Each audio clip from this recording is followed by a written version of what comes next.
Hello, everyone, and welcome to another episode of Freeformers Unplugged with me, Emily Forrest, and of course, the wonderful Toby Keng. How are we doing today, Toby?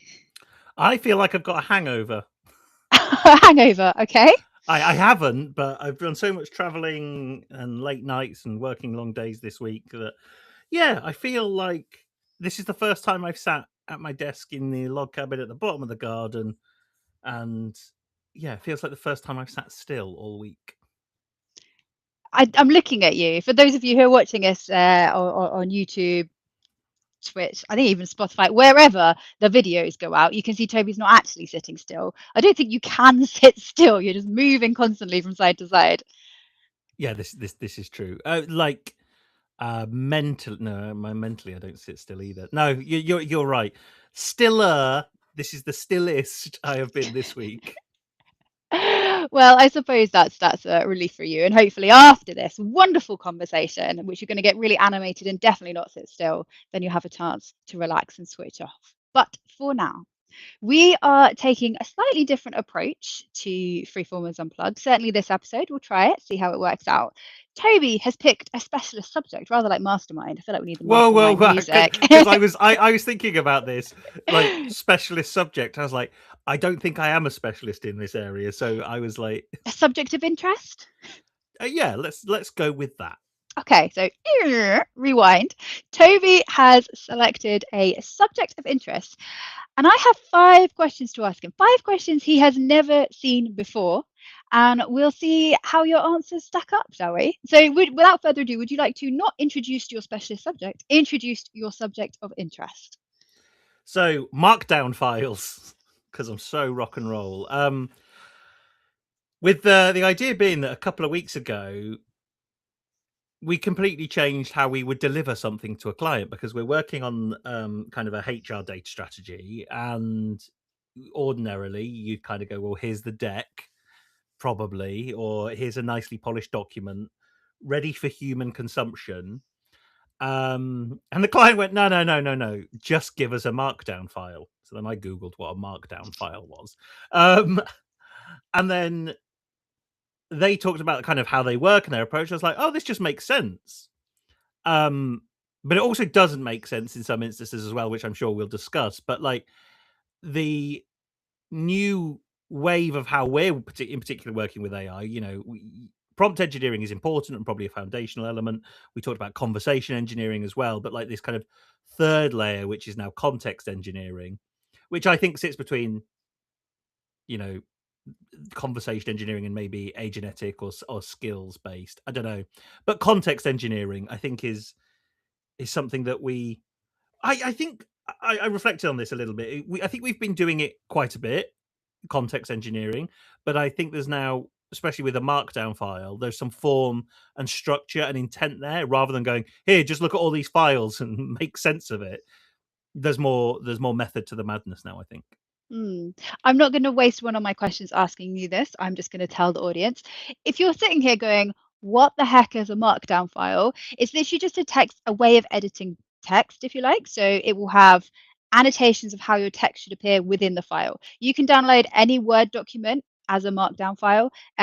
It's the way to make things really easy for a machine to read is to put headings in, to put structure in, to put bullet points in where relevant, bold for emphasis rather than just random. So if you just think about putting those things in, and then you can just download or save, export, I suppose, for Word. I guess it's on your computer. I don't use Word. Google Docs, you can download as a Markdown file, and it's a machine readable format, but also humans can read it too. And I think just having done a proposal a couple of weeks ago as well, there is part of our template which is point one, point two, point three, point four, 4 columns. But when the AI tool that we use read it, it was going something like 1, 3, 4, 2, because of how the template and I probably moved some stuff around as well. So how the document had been structured, and I think most people I see using PowerPoint or Canva, if you're an absolute crazy person, more on Canva to come actually.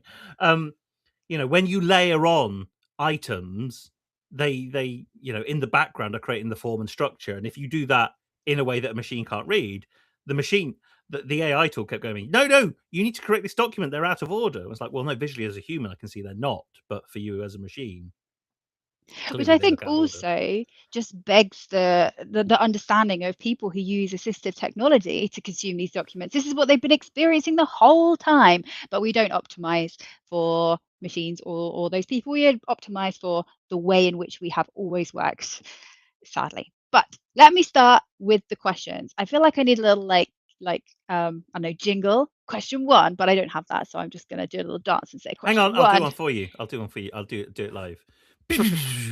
Question one. There you go. So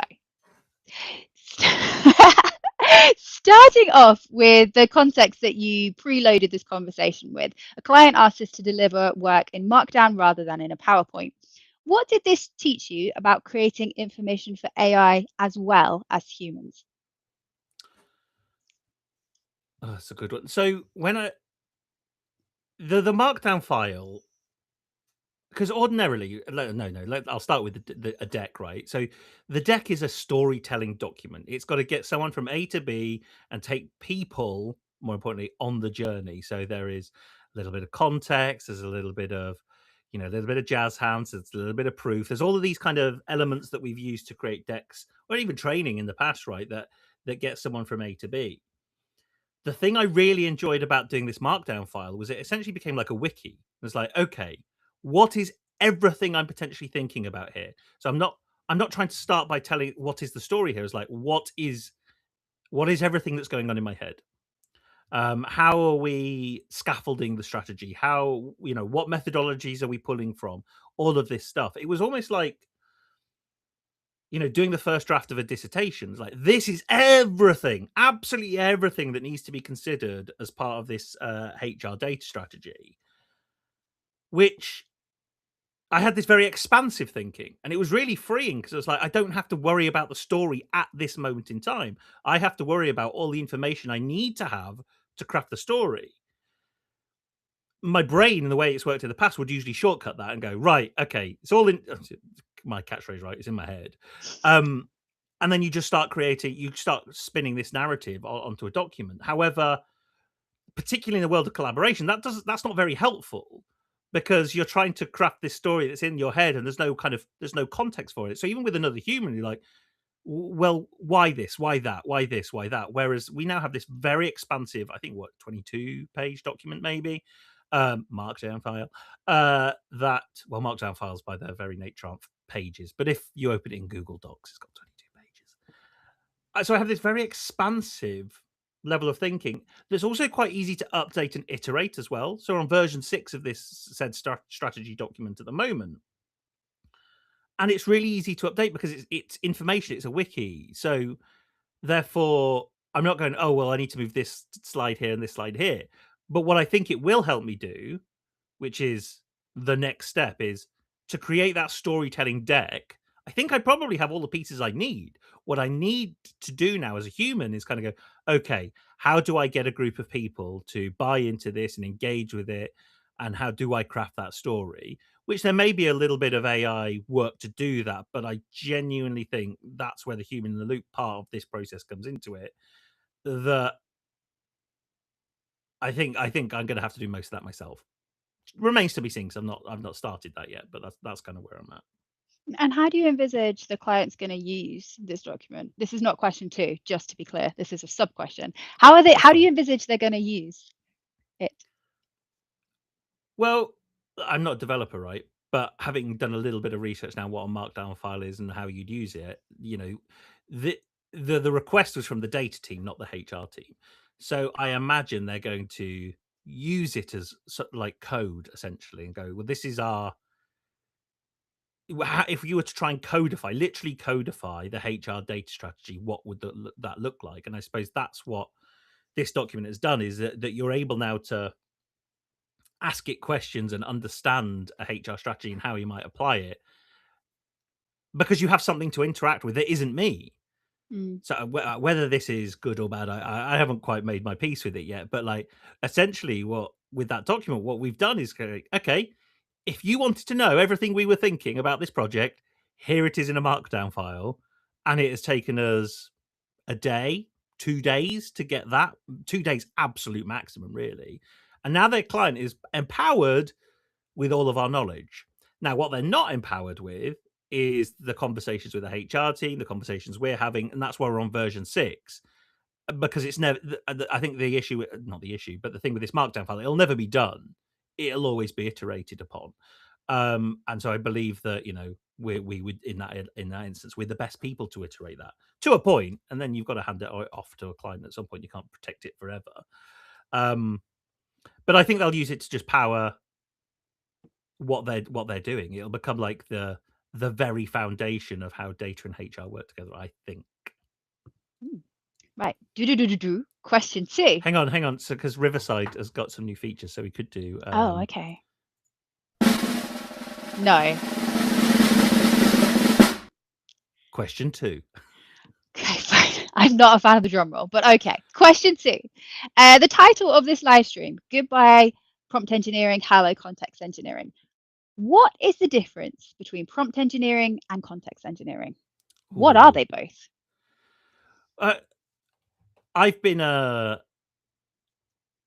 not been a fan of prompt engineering for a long time because I think it's a fairly reductive way of looking at how you interact with AI, because it assumes by its very design is that if you do one really good prompt at the beginning, you will get the absolute best output, and that's all you need to do is focus on having one really good prompt input.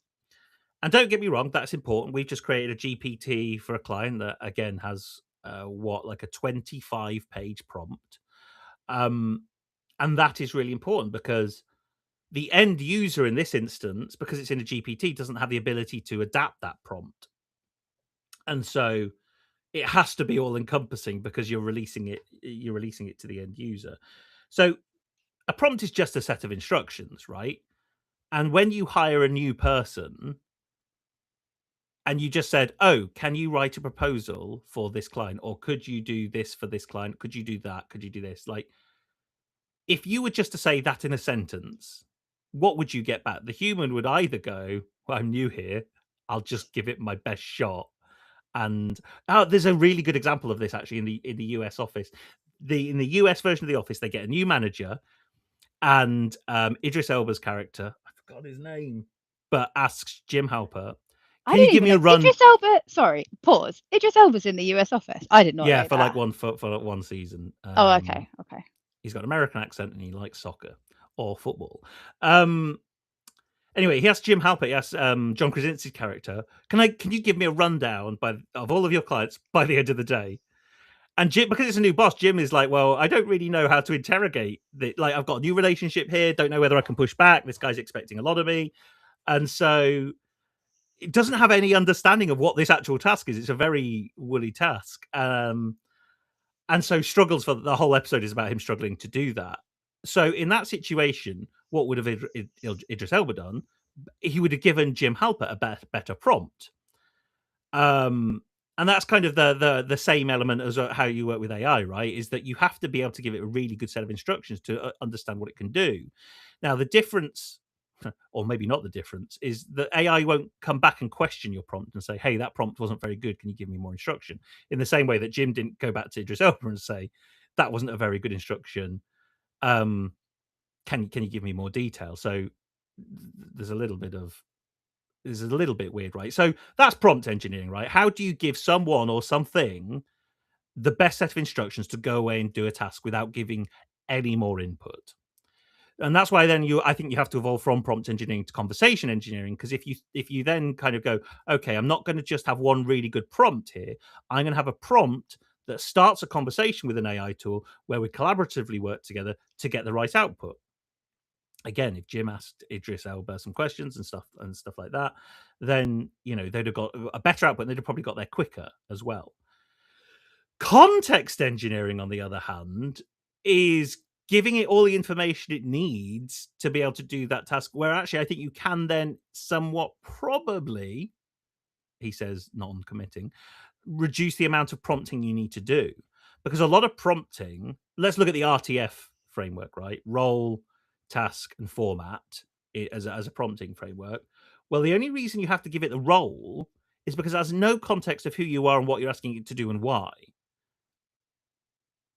you're asking it to, you're giving it the task. That's fine. I think, that's probably fine. But to the level in which you describe the task as well. So write a proposal at this one organization and write a proposal in this organization.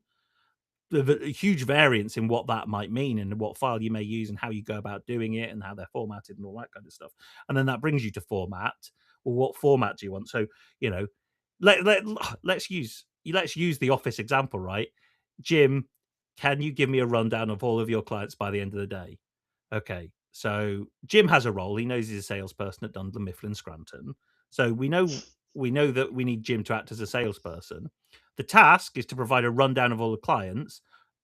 Well, I don't know really what a rundown is. So if you don't define that well enough, you're gonna end up with something that doesn't resemble a rundown of that organization. And then the format. Well, what does it look like? Is it a table? Is it an executive summary? What are we looking at? And so in each of those situations, if the AI tool already had the context of what that phraseology is like inside that organization, it probably would have a much better chance of doing it with quite a short prompt. So it's not to say that prompt engineering goes out the window, but it reduces the reliance of it because you have this.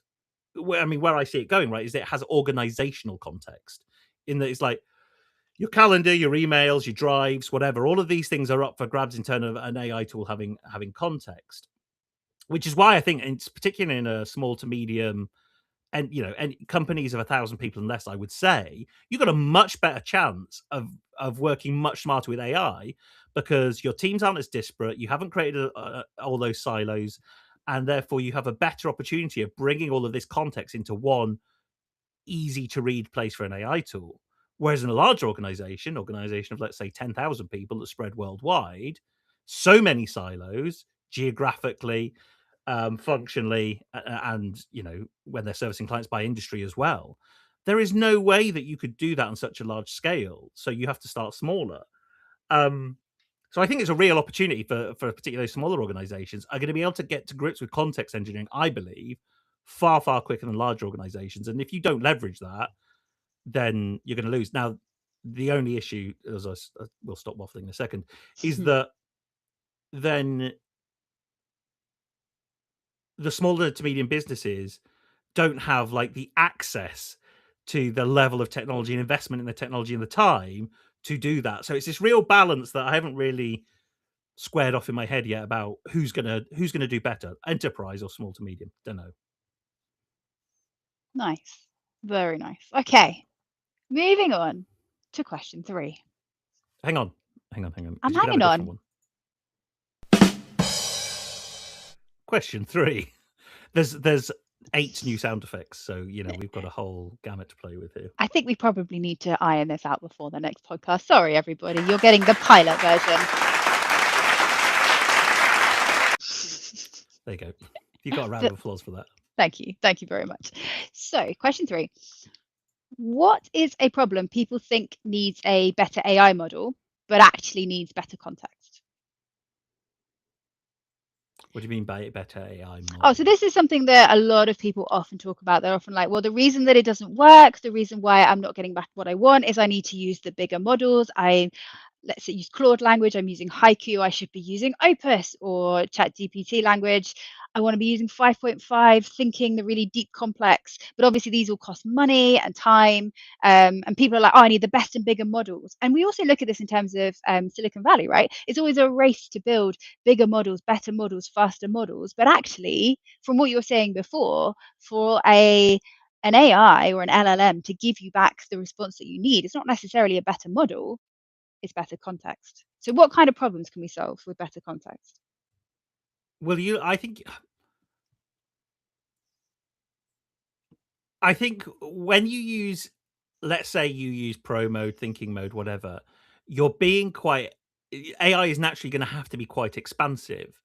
And again, it goes back to the prompt because it's going to like, right, okay, I need to actually go and find the information to provide you a response. You haven't told me where the information is or what I need to do. So I did a demo on, I'm a Norwich City fan, right? So I did a demo and I said, give me a rundown. Give me an overview of Norwich City's business strategy. And I did it in instant thinking and pro mode. I did it 3 different times, right? So instant, did it instantly, had no, didn't point me into any of its citations or anything like that. Thinking mode, I think, took about 7 minutes, and it had some citations, but some of the citations when I looked at them weren't great. Pro mode had all of its citations, and actually the source material was way, way better, but that took 45 minutes, right? And so realistically, I know where I would find all the strategic documentation about Norwich City Football Club and the kind of authoritative sources. You know, they're a publicly traded company, so I could find their annual statements for the past 5 years, for example, quite straightforward. I knew that, yet I didn't tell the AI tool that. It went off and had to go and find all that stuff itself. So it was taking loads of time and energy, to figure out, okay, where should I go and find these sources, these citations? Which one should I use? Then pull the information from them, then summarize them. So it was going through lots of steps, which, quite bluntly, would not have taken me 45 minutes to go and find that right source material. And so I think the opportunity is to just working smarter. Is like, look, AI can do a lot. And if the bigger and better models that you create, of course, it can do way more stuff than it could do. But that doesn't mean you should use it, because some of this stuff is really pretty flipping basic if it has access to the right stuff. So this is the human in the loop stuff, right? Is that both the input and the output have to be have some human in there, and therefore one of the things you hold me on to count to a quite regular basis is like, well, did you need to jump in and use AI straight away for this task? And I would say, 12 months ago, it was not something there was no critical thinking going on my end about whether I use AI. It was like, I will just default to use AI for this task straight away. And I think that's the problem that we're probably going to face, is that there are huge rates of people that don't defer to it automatically or don't use it at all. There are huge rates of people do defer to it automatically, but the real sweet spot are those people who have that critical thinking and do both. And I think because of the quality of some of the stuff you can get out, that everyone will jump to get it to do everything. Why? Because it makes my life easier. And I still get paid the same amount of money for my life easier. But then obviously what you're doing what you are creating yourself in that situation is you are essentially making your job redundant when you do that. So if you're able to do your job and just pass everything off to AI and just do some prompting, then congratulations, you've just proven that you shouldn't have that job. And so this bit in the middle requires that critical thinking of like being able to explain where human in the loop is really important. What is that process? So I think they're the two big things, right? The probably the energy and time saved with context engineering, assuming that it does save energy. I can't quantify that.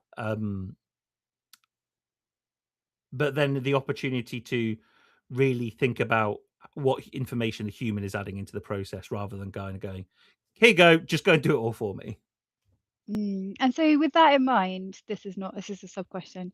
What are the what if so thinking if AI, if context is the fuel for AI so that it can really understand you, and this is personally one of my personal bugbears, where people post on social media, usually for clout or karma or retweets, whatever. It was like, oh, if you like, AI is expected to do this, but if you ask it how many R's are in the word strawberry, it can't tell you. I hate that. I really hate that. It's always this kind of gotcha. I gotcha, and I'm not like trying to defend AI here. Because I think, it probably should be able to tell you how many R's are in the word strawberry. But at the same time, you didn't prime it with the right task. I really like that you're currently counting how many R's are in the word strawberry. It is 3, right? This isn't a trick question.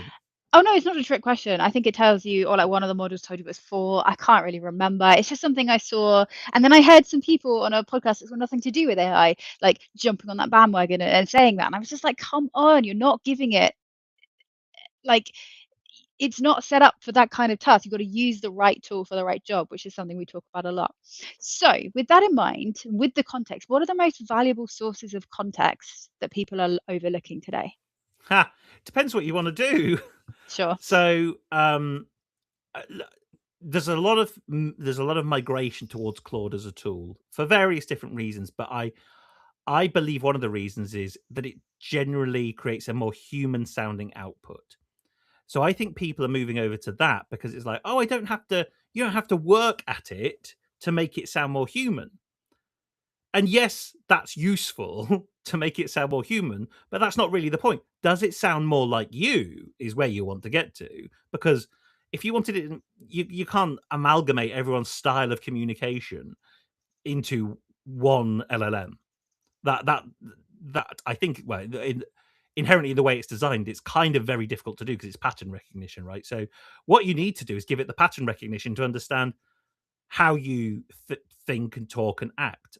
And so one of the things I found particularly useful, and I'm in a very fortuitous position that I've spoken on stage, had it recorded several times, podcasts recorded, live streams recorded, meetings recorded, blogs written, emails written, proposals written. I personally have crafted and said so much stuff, and I'm not saying it's all good, far from it, right? However, what I did, and I think I did this 18 months ago, if I remember rightly, was like I built Toby GPT because I had so much context to go. I was like, well, that's an easy win. I can do that. And I've been using Toby GPT now for like 18 months. And it's like the way it writes, the way it talks, the way it thinks, the way it helps me build a bio, whatever. It knows me better than me. The other thing I did actually, which I think I've mentioned on this podcast before, was and you'll remember this, I was playing FIFA every night and having 2-hour conversations with ChatGPT, literally a kind of tete-a-tete. No, what's Yeah.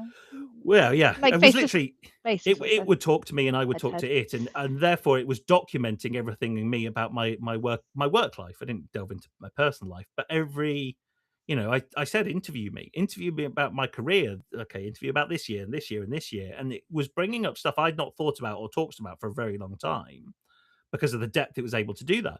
But now what it has so much context about who I am. I mean, ultimately, when I die, my children will be able to talk to a GPT and go, "Oh, that's what Daddy was like." It will get to that stage because now I've started it, I won't stop. But the other thing is like I have a very well, I don't know whether it's a bad or good relationship with my own data. Is like I don't really care Mm. like where my data goes. The benefit of data is that when you amalgamate it all together and you're able to do things with large stuff. But my own individual data, I'm kind of willing to give a lot of it up if I get something in return. Now, with our enterprise chat GPT account, it's not training the model. So actually the data isn't going anywhere. But I'm quite Yet. happy to just Yet. yeah. Oh, it's I'm something quite that terrifies me about what might happen in the future. But for now, it's fine. well, yeah, and then I would probably have a different conversation about it. But like in terms of, but if I was an employee of an organization, no way would I do that. Absolutely not. I wouldn't give the organization all of my IP because I'm so arrogant enough to believe that my IP is particularly useful to an organization. And I think that's the case for quite a few people. I think in some roles it doesn't matter because you're pushing paper and doing process. But in some instances, when you've got a different way of thinking and stuff like that, then that does become tricky because if you're going to take all of my IP, with the contract you enter in when you're an employee, right, is that anything you create is On owned by the company time. organization. And that's been the same for forever. One of my previous companies that I used to work for, MediaZoo, I must have written hundreds of proposals while I was there, and everyone said I was always really good at writing proposals. So if they haven't built a GPT out of every proposal I've ever written and chucked that in and go, "Oh, we really miss Toby writing our proposals," I was like, if you've not digitized that, then you've missed a trick, or they've hired someone far better than me, which is more likely. I forgot what the original question was, but it feels That's like cool. We'll move on. Just before we do move on to question 4, because that was a sub question of question 3, I think it's really important that I just tell you what number question we're on. I wrote my questions myself. I did it myself without AI first of all, and then I asked AI. I said, "This is the topic. What else could I ask?" Do you know one of them? It said, if someone gave you access to every note, document, conversation, email you've ever created, what would you build first? I was like, that's a rubbish question. He's already done that yeah, 18 come on, months ago. catch up. Yeah, indeed. So moving on to question 4. What is one thing you'll never outsource to AI, even if AI becomes capable of doing it well? Loving my children. Do you mean in a Okay, work context? I do mean in a work context. That's a little bit of a cop out. Do you think Toby GPT will love them as much as you do? Well, yes, because it will be me, so it'll be programmed to love them as much as I do. Even though you don't talk about your personal life with it. But no, we No, digress. In a no, work yeah. context, Ah, that's really interesting.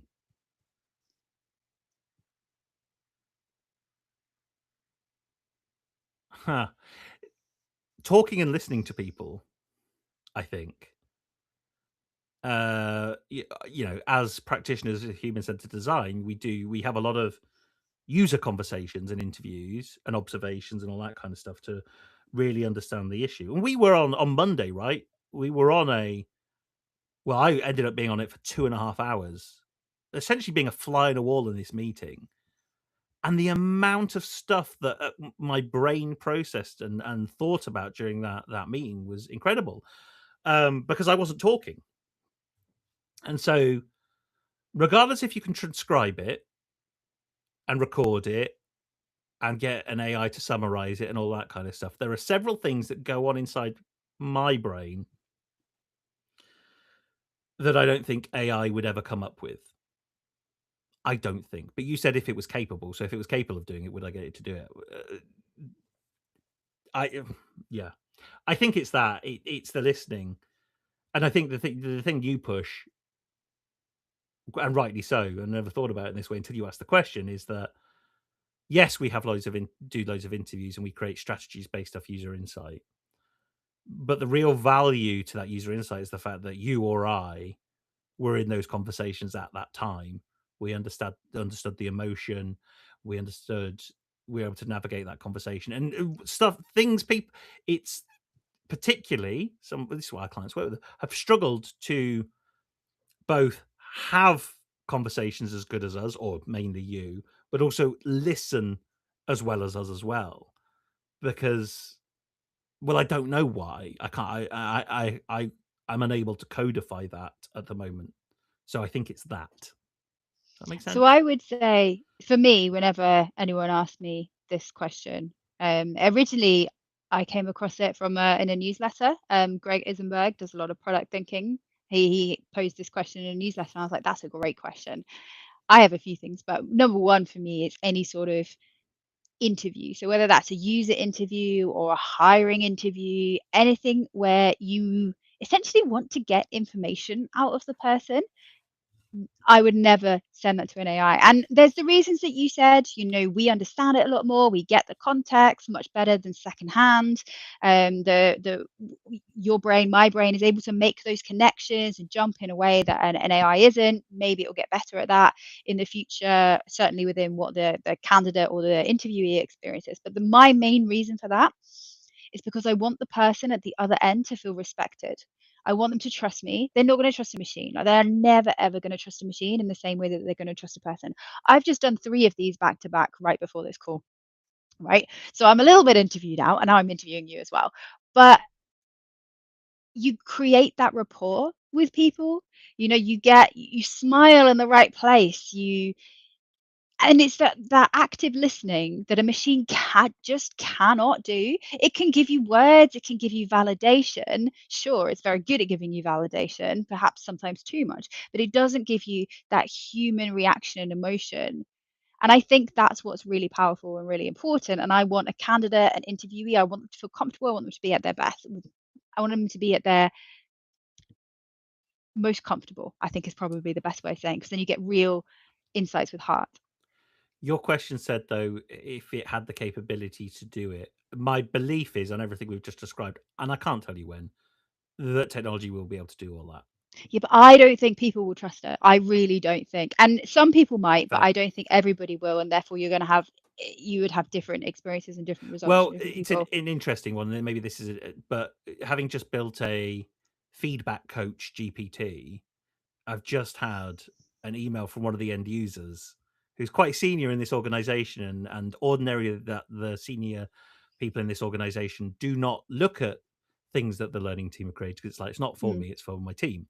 They've hmm. looked and went, I have just had some of the best coaching I've had in years. Brilliant. Um, but because they felt like they weren't, the benefit was that they weren't talking to a person. So I think it'll be an interesting one. Is like, in some instances, not talking to a person about it is beneficial, and in some instances talking to a person about it is much more beneficial. I don't know where those lines are. I think that is to be discovered and defined as we figure out what people do and don't trust, really. Yeah. I know, I hear what you're saying. I guess it's whether it's like a safe space where it doesn't go anywhere, or whether it's something that decisions are used off the back of it. Yeah. As an initial reaction, that's what I think. But you're right, one to dive deeper into. Nice. Question 5. Hang on. Oh, that's better. That's better. That Yeah. works. Question 5. How can people, anybody watching this, listening to this, get started with context engineering? Open Google Docs, type some stuff in, and click download as Markdown file. Well, I think it's also worth saying it doesn't have to be a Markdown file. Well, no, because I did it the other way around. That I got given a Markdown file and opened it Google Docs because it was more readable in Google Docs because it did H1, H2, H3, yada yada yada. How to get started? I would start where I started 18 months ago.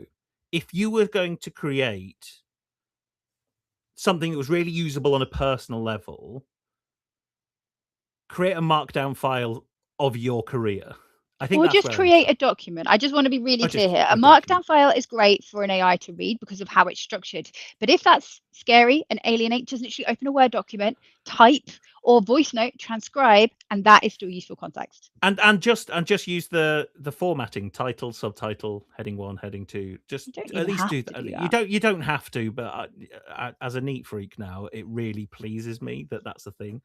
But also part of like Word or Google Docs that I never really used in my career because I've never meaningfully structured documents that way. I've never had to.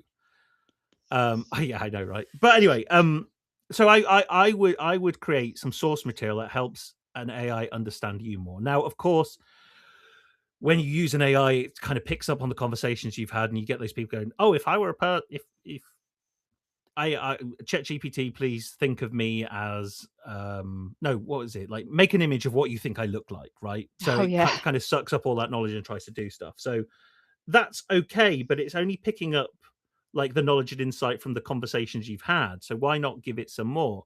Like even at a base level, your CV is quite a good one, right? So if yeah, this is going back about 2.5 years now. Anytime I need to write a bio for proposals, like here's my CV, here's the proposal. What would be the best version of me to put into this bio?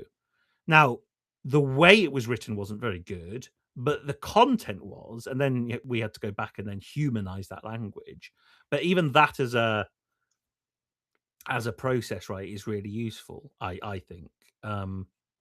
So maybe, yeah, but also think about where do you personally have data that is indicative of who you are, how you think, and how you talk.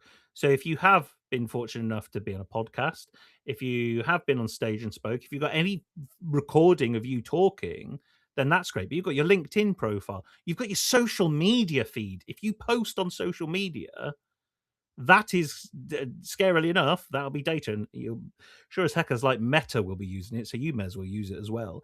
But your LinkedIn profile, your CV, all of these things, all disparate bits of information.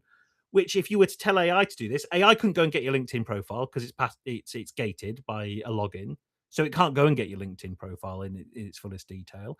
It can't get your CV because very few people have published that publicly. Blogs, podcast appearances, all that kind of stuff, it probably could get, but probably not in the and that's got to go to the podcast, transcribe it, and all that kind of stuff. So think about where you have some personal data that you can bring in to make an AI tool have more context about who you are, and then layer that into your organization later down the line. But start with you. Brilliant. Wise words. Also, not what I would have said, but you'll have to ask me what I think another time Ah, because now we are moving to a brand new section where we discuss the article of the week. And I have got it here, so I can bring it up, I think. I'm Here we also going go. to put the link in chat as well. Do So do put the link out for anyone who can see it. So this is an article, Toby found it, from Fortune, as you can say, dated this week because it's article of the week.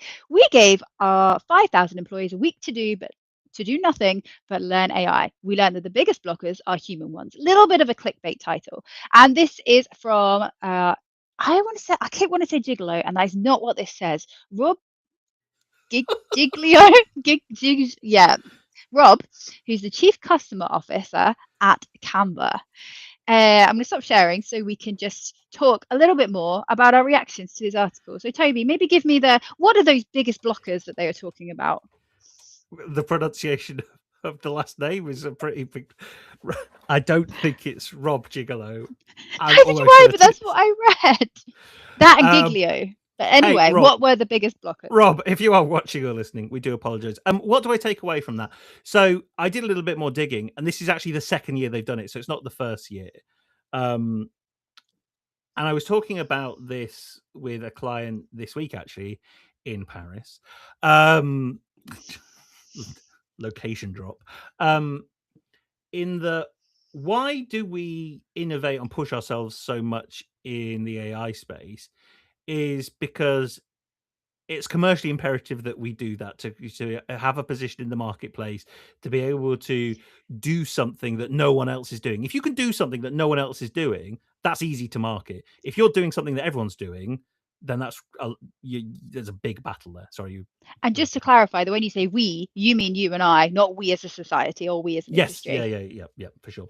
But when you're inside an organization, like you have a job, you have a load of work to do, and generally that fills up your week. So to stop and re-engineer how you might do something, to go away and do that stops you from doing your actual job. It's the whole reason people don't get sent on, 2 or 3 days worth of training much anymore, because it's that thing where it stops you doing the work. And so there is something to get over there in that if you can't, because what really annoys me about this is it's an annual thing where we take a week out of the organization. Two problems there. Number one, AI moves so fast that a year in between these events is pretty Yeah. pointless because you'll have missed out on so much. Also, you need to be, but someone, a client asked me the other day, is how do we stay on top of this? And it's like every time we deliver a project, every time we do something, even if we've done it before, we question ourselves, how would we do it differently and better? And that's driven by you, right? Um, we won't do it the same. We've never delivered a project in the same way in the nearly 3 years of running Freeformers. We've always iterated. No, which does point to chaos, but I would like to point out it's not actually chaos. It's a case of at the end of a project, we always have a retrospective. We Yes, look at yeah. what we've learned, and then next time we do a project, we think, what have we learned before that we're going to apply here?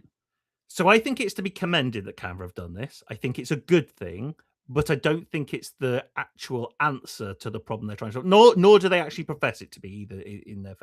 In fairness, um, but because the article highlights right that the problem is that people struggle to stop doing work to Yeah. think about how they do the work better. And if I've said it once, I've said it a million times. The death of the HR industry will be because huge swathes of people working in the HR industry haven't figured about once X, Y, and Z is taken away by A, B, and C.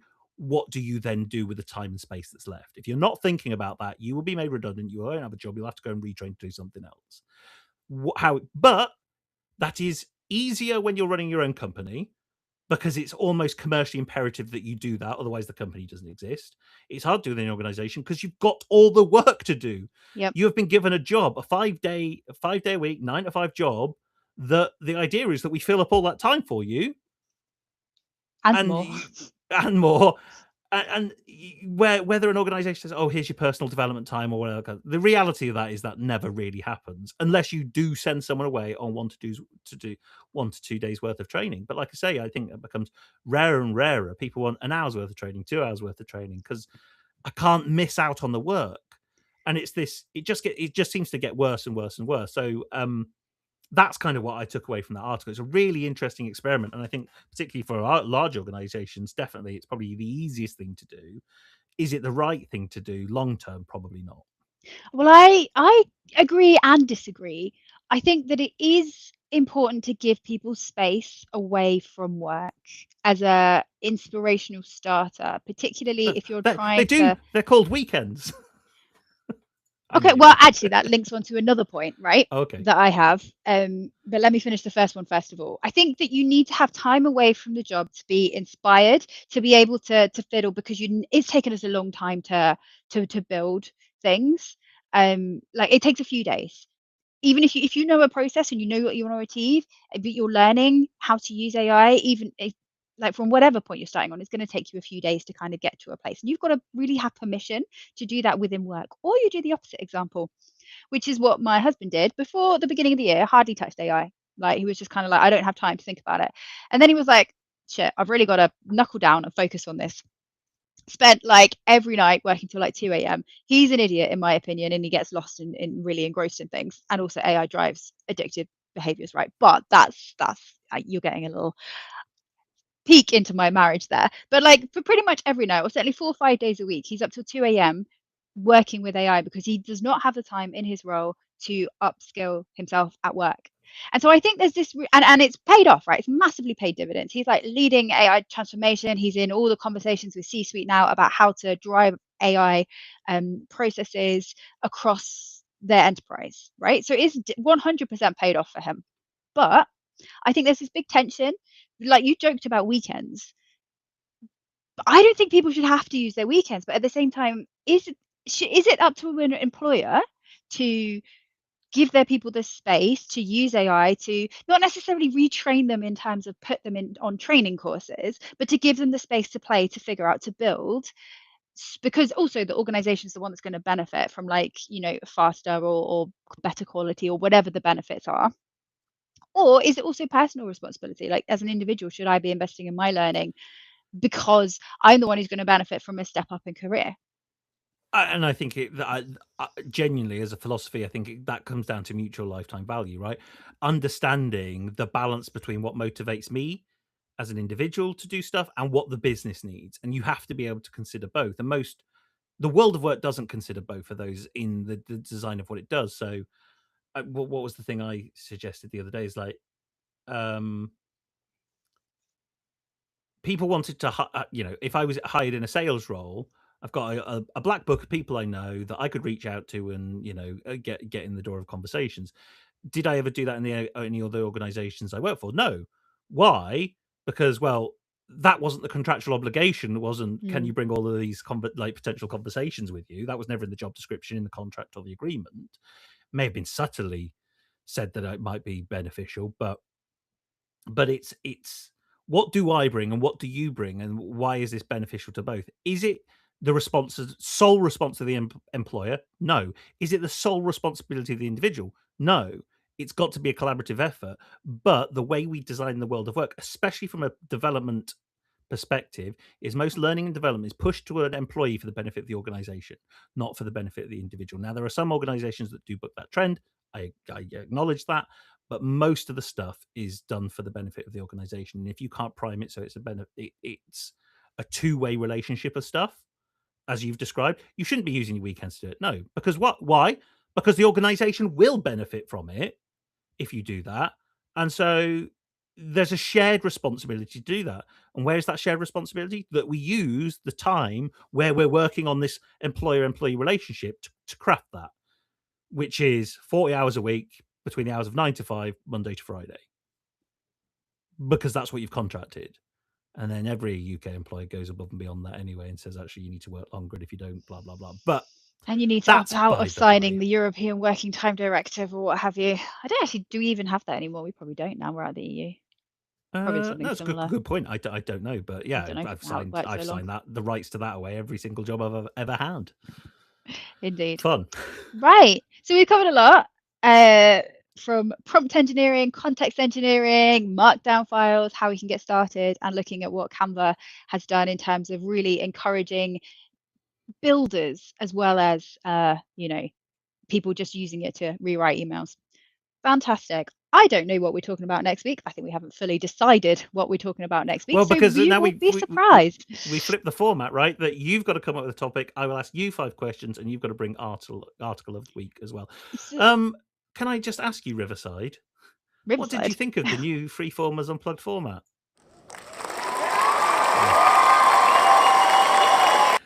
That's very kind of you. You've a brand new feature set, which is completely we're not going to use again. Sorry, I interrupted you. No, that's absolutely fine. I think with that, it is goodbye from both of us. Have a fantastic weekend or week or whenever you're listening to this. Rest of the time you are awake for this day.